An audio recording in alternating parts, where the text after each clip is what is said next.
हनुमान जी की लीला निराली, उनकी भक्ति में मिले खुशहाली।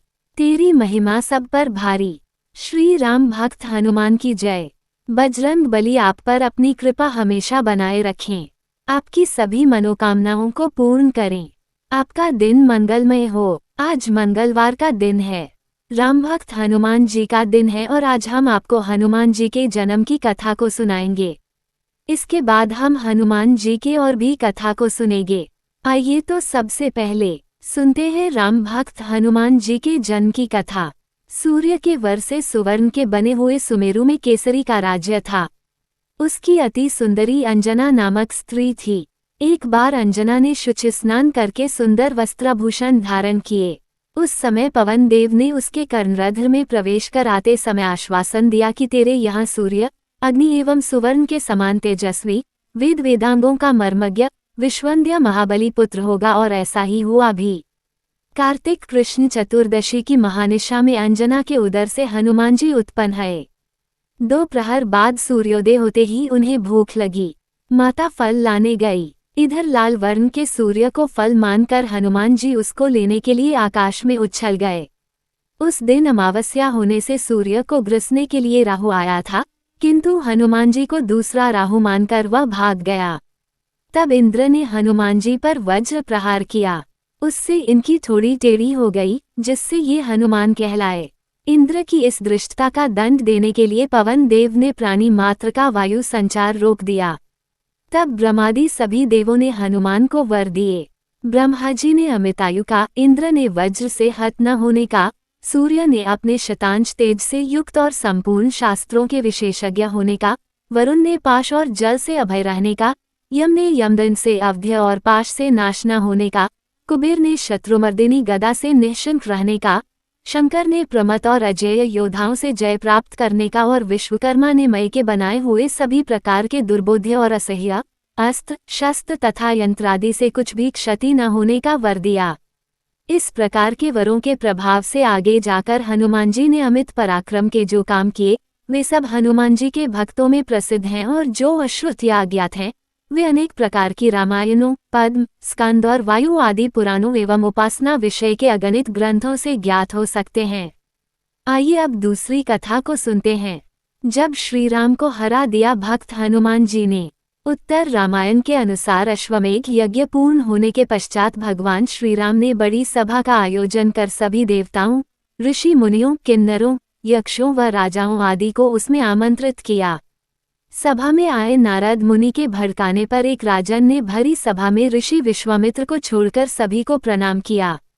ऋषि विश्वामित्र गुस्से से भर उठे और उन्होंने भगवान श्री राम से कहा कि अगर सूर्यास्त से पूर्व श्री राम ने उस राजा को मृत्यु दंड नहीं दिया तो वो राम को श्राप दे देंगे। इस पर श्री राम ने उस राजा को सूर्यास्त से पूर्व मारने का प्रण ले लिया। श्री राम के प्रण की खबर पाते ही राजा भागा भागा हनुमान जी की माता अंजनी की शरण में गया तथा बिना पूरी बात बताए उनसे प्राण रक्षा का वचन मांग लिया। तब माता अंजनी ने हनुमान जी को राजन की प्राण रक्षा का आदेश दिया।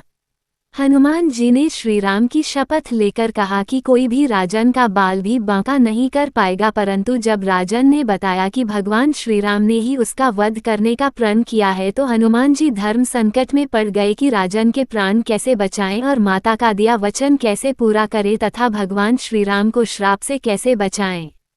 धर्म संकट में फंसे हनुमान जी को एक योजना सूझी। हनुमान जी ने राजन से सरयू नदी के तट पर जाकर राम नाम जपने के लिए कहा। हनुमान जी खुद सूक्ष्म रूप में राजन के पीछे छिप गए।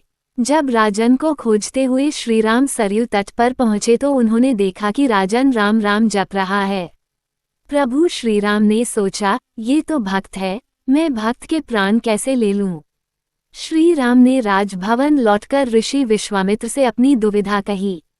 विश्वामित्र अपनी बात पर अडिग रहे और जिस पर श्री राम को फिर से राजन के प्राण लेने हेतु सरयू तट पर लौटना पड़ा। अब श्री राम के समक्ष भी धर्म संकट खड़ा हो गया कि कैसे वो राम नाम जप रहे अपने ही भक्त का वध करें। राम सोच रहे थे कि हनुमान जी को उनके साथ होना चाहिए था, परंतु हनुमान जी तो अपने ही आराध्य के विरुद्ध सूक्ष्म रूप से एक धर्मयुद्ध का संचालन कर रहे थे। हनुमान जी को ये ज्ञात था कि राम नाम जपते राजन को कोई भी नहीं मार सकता, खुद मर्यादा पुरुषोत्तम राम भी नहीं। श्री राम ने सरयू तट से लौटकर राजन को मारने हेतु जब शक्ति बाण निकाला तब हनुमान जी के कहने पर राजन राम राम जपने लगा। राम जानते थे राम नाम जपने वाले पर शक्ति बाण असर नहीं करता। वो असहाय होकर राजभवन लौट गए। विश्वामित्र उन्हें लौटा देखकर श्राप देने को उतारू हो गए और राम को फिर सरयू तट पर जाना पड़ा। इस बार राजा हनुमान जी के इशारे पर जय जय सियाराम जय जय हनुमान गा रहा था। प्रभु श्री राम ने सोचा कि मेरे नाम के साथ साथ ये राजन शक्ति और भक्ति की जय बोल रहा है, ऐसे में कोई अस्त्र शस्त्र इसे मार नहीं सकता। इस संकट को देखकर श्रीराम मूर्छित हो गए। तब ऋषि वशिष्ठ ने ऋषि विश्वामित्र को सलाह दी कि राम को इस तरह संकट में न डालें। उन्होंने कहा कि श्रीराम चाहकर भी राम नाम जपने वाले को नहीं मार सकते, क्योंकि जो बल राम के नाम में है और खुद राम में नहीं है। संकट बढ़ता देखकर ऋषि विश्वामित्र ने राम को संभाला और अपने वचन से मुक्त कर दिया। मामला संभलते देखकर राजा के पीछे छिपे हनुमान वापस अपने रूप में आ गए और श्रीराम के चरणों में आ गिरे।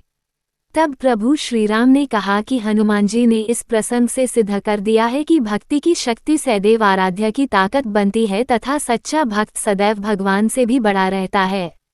इस प्रकार हनुमान जी ने राम नाम के सहारे श्री राम को भी हरा दिया। हनुमान जी की तीसरी कथा। राम भक्त हनुमान को किसने दिया था अमर होने का वरदान?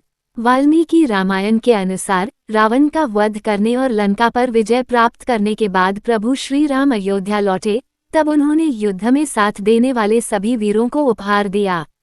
विभीषण, अंगद और सुग्रीव समेत कई वीरों को उपहार मिला।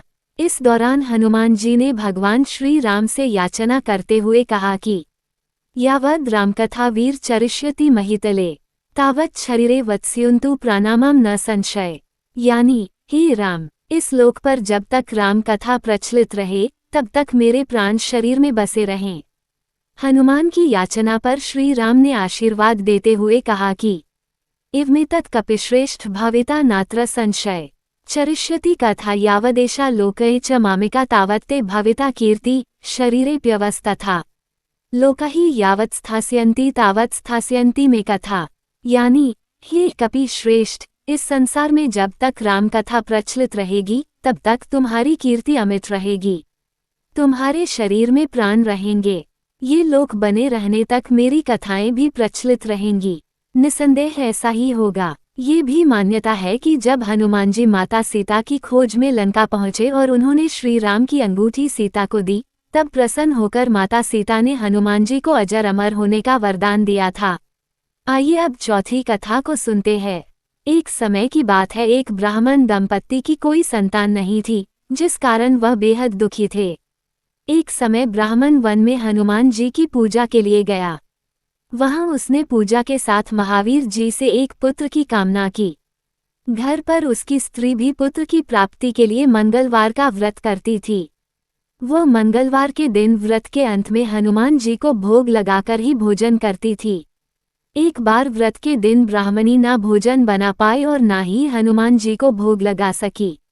उसने प्रण किया कि वह अगले मंगलवार को हनुमान जी को भोग लगाकर ही भोजन करेगी। वह भूखी प्यासी 6 दिन तक पड़ी रही। मंगलवार के दिन वह बेहोश हो गई। हनुमान जी उसकी निष्ठा और लगन को देखकर प्रसन्न हुए। उन्होंने आशीर्वाद स्वरूप ब्राह्मणी को एक पुत्र दिया और कहा कि यह तुम्हारी बहुत सेवा करेगा। बालक को पाकर ब्राह्मणी अति प्रसन्न हुई। उसने बालक का नाम मंगल रखा। कुछ समय उपरांत जब ब्राह्मण घर आया तो बालक को देख पूछा कि वह कौन है। पत्नी बोली कि मंगलवार व्रत से प्रसन्न होकर हनुमान जी ने उसे यह बालक दिया है। ब्राह्मण को अपनी पत्नी की बात पर विश्वास नहीं हुआ। एक दिन मौका देख ब्राह्मण ने बालक को कुएं में गिरा दिया। घर पर लौटने पर ब्राह्मणी ने पूछा कि मंगल कहाँ है। तभी पीछे से मंगल मुस्कुरा कर आ गया। उसे वापस देखकर ब्राह्मण आश्चर्यचकित रह गया। रात को हनुमान जी ने उसे सपने में दर्शन दिए और बताया कि यह पुत्र उसे उन्होंने ही दिया है।